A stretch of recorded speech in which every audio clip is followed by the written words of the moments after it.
À 27 ans, Wafa est dans ce centre d'hébergement depuis l'été dernier.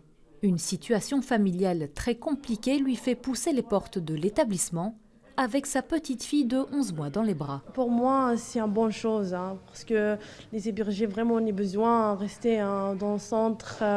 Tout le monde est gentil, tu vois.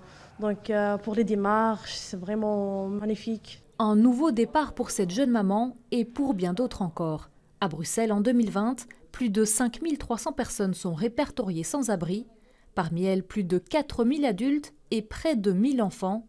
C'est 27% de plus qu'en 2018. Le facteur socio-économique est central en région bruxelloise. La part des frais investis pour le logement dépasse les 2/3 des ressources, même les 3/4 pour les personnes à revenus modestes, ce qui fait qu'à tout moment, une personne peut tomber en situation de sans-abri ou de mal logement à la suite d'une rupture familiale, d'une séparation, de problèmes de santé ou de santé mentale. Ces données sont récoltées lors d'un recensement tous les 2 ans.